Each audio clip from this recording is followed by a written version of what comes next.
After years of fighting and spending billions of dollars, the United States is losing the war. And the country here wants American troops off its soil. But I'm not talking about Iraq. This is Manta, Ecuador, where the U.S. has its only military base in South America. At stake is a small airfield, a remote outpost in the U.S.'s so-called war on drugs.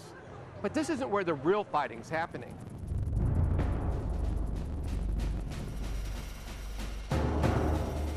That's here in the jungles of Colombia, where the U.S. military forces are engaged in a raging battle against drugs and leftist rebels.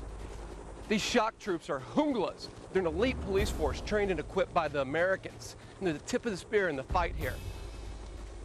This is Shadow War, and I'm Josh Rushing.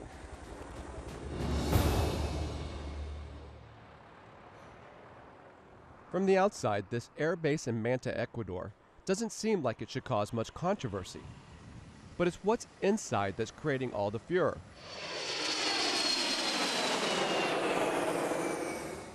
An American military installation that has its opponents up in arms.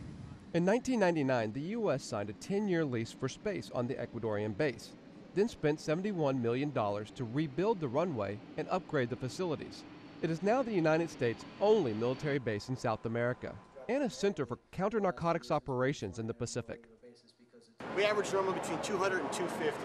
The American commander, Lieutenant Colonel Javier De Luca, says they intercepted $5.2 billion worth of narcotics in 2006. I've got a family, I've got kids back home, and those are drugs that aren't going to reach my children or other people's children. But Ecuador's new president, Rafael Correa, campaigned on a bold and popular promise to kick the American military out of the country. Our cause is not about me. Our cause is about Ecuador. Correa says his nation will be a client state of the American military empire no longer. Luis Angel Saavedra is a top advisor to the president. What Ecuador is not going to do is to be the base to have military control of Latin America. Ecuador is a sovereign country, and Latin America is building up to be sovereign again. Americans say their surveillance flights help track down drug smuggling vessels.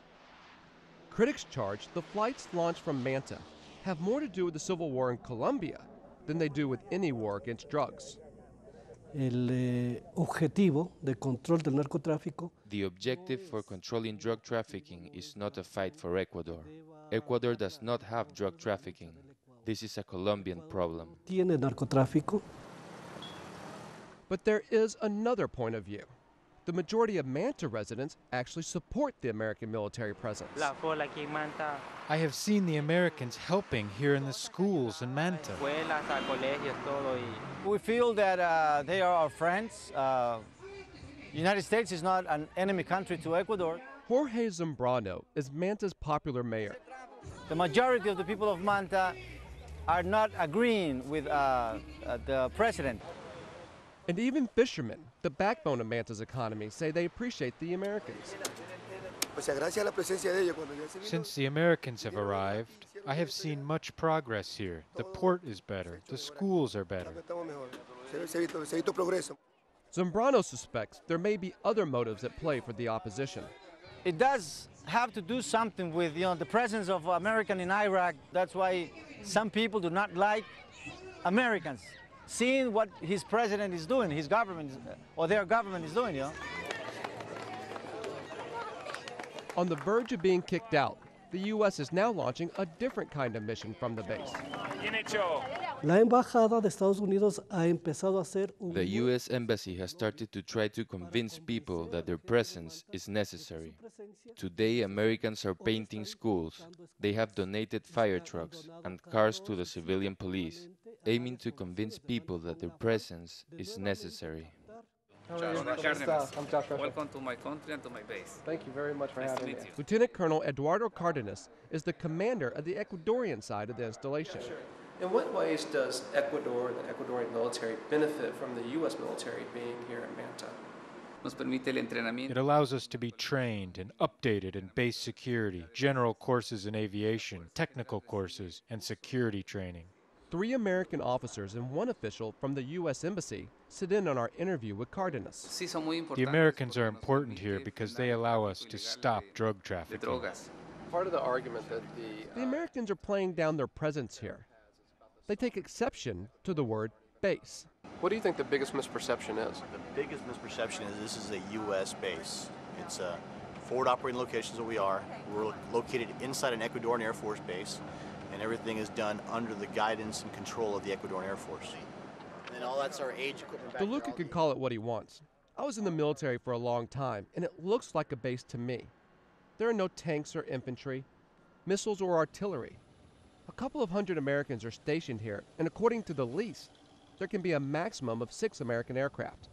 At any given time, Manta has 2 to 3 of these AWACS. They're an aviation surveillance plane that were designed during the Cold War, but they found a new mission down here in South America. The Americans claim the plane's radar is employed only to detect illegal flights over the Pacific. Opponents believe the AWACS are able to spy on the citizens of Ecuador. They also believe that they are designed to provide crucial intelligence about the war in Colombia.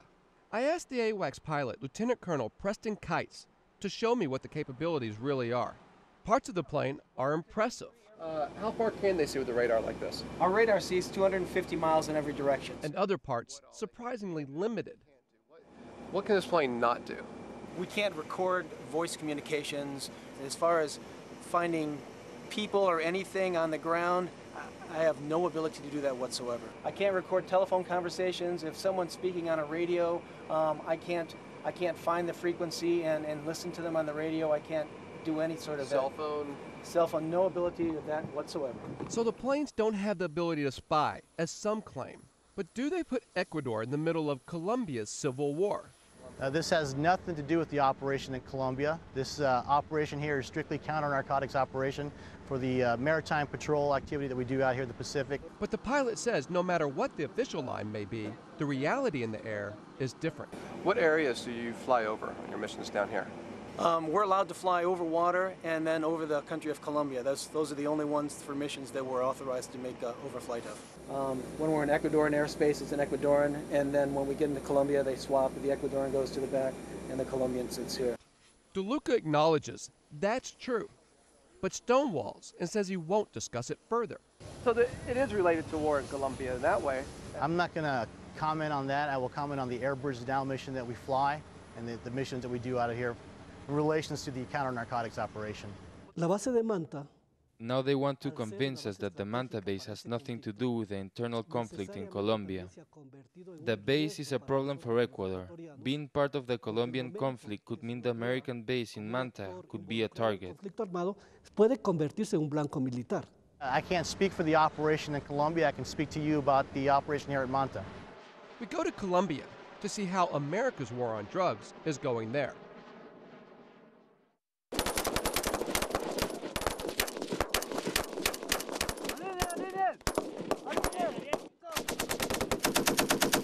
These are Colombian soldiers trained to fight their war in their country against their enemy. Okay. El equipo B, ustedes The repitieron. instructors might look and sound Colombian, Okay. but they're not. They're U.S. Special Forces teaching the Colombians how to fight better. Muy fuerte a tu lado, okay? In Ecuador, the U.S. military operates out in the open. Here in Colombia, it fights behind the scenes. The enemy is a booming cocaine industry. Pure cocaine. That continues to fuel a bloody civil war. Colombia receives more aid from the U.S. than any other country in South America. More than $600 million a year. 80% of which goes directly to the military and anti-narcotics spending. But also, unlike Ecuador, the Americans here are welcomed by the government.